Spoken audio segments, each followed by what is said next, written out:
സർക്കാരിന്റെ രണ്ടാം വാർഷികത്തിൽ രാപ്പകൽ സമരം നടത്തിയാണ് ബിജെപിയുടെ പ്രതിഷേധം. ഇന്നലെ രാത്രി ആരംഭിച്ച പ്രതിഷേധം പാളയം രക്തസാക്ഷി മണ്ഡപത്തിൽ ഇപ്പോഴും തുടരുകയാണ്. ഇന്നലെ കേന്ദ്രമന്ത്രി വി മുരളീധരനാണ് പ്രതിഷേധം ഉദ്ഘാടനം ചെയ്തത്.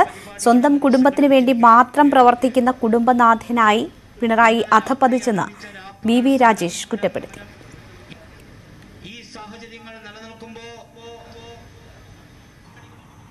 അനുജത്തെ കാണിച്ച് ജ്യേഷ്ഠത്തെ കല്യാണം കഴിപ്പിക്കുന്നു എന്ന് പറയുന്ന ഒരു പഴമൊഴിയെ അന്വർത്ഥമാക്കുന്ന തരത്തിൽ അധികാരത്തിലെത്തിക്കഴിഞ്ഞാൽ VS അച്യുതാനന്ദനായിരിക്കാം ഒരുപക്ഷെ കേരളത്തിലെ മുഖ്യമന്ത്രി എന്ന് ജനങ്ങളെ തെറ്റിദ്ധരിപ്പിച്ചുകൊണ്ട് VS അച്യുതാനന്ദനെ അന്ന് പാർട്ടി പ്രവർത്തകരുടെ ഇടയിൽ ഉണ്ടായിരുന്ന ഒരു പിന്തുണയെ മുതലാക്കിക്കൊണ്ടാണ് പിണറായി വിജയൻ അധികാരത്തിൽ വന്നത്.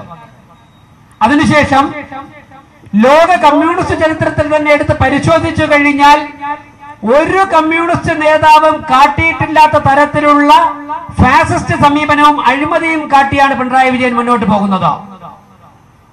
സ്വന്തം കുടുംബത്തിന് വേണ്ടി മാത്രം ജീവിക്കുന്ന സ്വാർത്ഥനായ ഒരു കുടുംബനാഥനായി കുടുംബനാഥൻ മാത്രമായിട്ട് അധപ്പതിച്ചിരിക്കുകയാണ് പിണറായി വിജയൻ. കേരളം പിടിക്കും മുൻപ് ബിജെപി പിണറായിയെ പിടിക്കുമെന്നും ചിദംബരത്തിനെ ഉണ്ട തീറ്റിച്ചെങ്കിൽ പിണറായിയെയും തീറ്റിക്കുമെന്നും AP അബ്ദുള്ളക്കുട്ടി പറഞ്ഞു. നരേന്ദ്രമോദി പറഞ്ഞെന്താണ്? കേരളം ഞങ്ങൾ പിടിക്കും. ഈ യോഗത്തിൽ വെച്ച് ഒരു കാര്യം കൂടി ഞാൻ കൂട്ടി പറയുന്നു.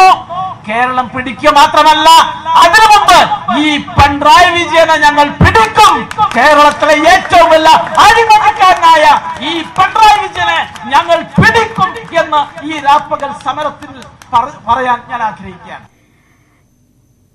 സംസ്ഥാനം കണ്ട ഏറ്റവും വലിയ കൊള്ളക്കാരുടെ സർക്കാരാണ് ഇപ്പോൾ ഭരിക്കുന്നതെന്ന് BJP സംസ്ഥാന അധ്യക്ഷൻ K സുരേന്ദ്രൻ. ഇന്ത്യയിലെ ഏറ്റവും വലിയ അഴിമതിക്കാരനായ മുഖ്യമന്ത്രിയാണ് പിണറായി. സർക്കാരിന്റെ ജനവിരുദ്ധ നയങ്ങൾക്കെതിരെ എറണാകുളത്ത് കണയന്നൂർ താലൂക്ക് ഓഫീസ് മാർച്ച് നടത്തിയ BJP നേതാക്കളെ അഭിസംബോധന ചെയ്ത് സംസാരിക്കുകയായിരുന്നു സുരേന്ദ്രൻ.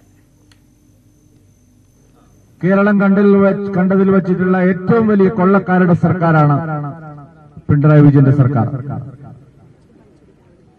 ആലിബാബയും 41 കള്ളന്മാരും എന്ന് പറയുന്നത് പോലെ പിണറായി വിജയനും 20 കള്ളന്മാരും ചേർന്ന് നമ്മുടെ നാടിനെ കൊള്ളയടിച്ചുകൊണ്ടിരിക്കുകയാണ്. ഈ സർക്കാരിന്റെ മുഖമുദ്ര അഴിമതി എന്നുള്ളതാണ്. എല്ലാ കാര്യത്തിലും അഴിമതി നടത്തുന്ന സർക്കാരാണ് പിണറായി വിജയന്റെ സർക്കാർ. ഒരവസരം ഏത് കിട്ടിയാലും അതിൽ കൊള്ളയടിക്കുക എന്നുള്ളതാണ് പിണറായി വിജയൻ സർക്കാരിന്റെ രീതി.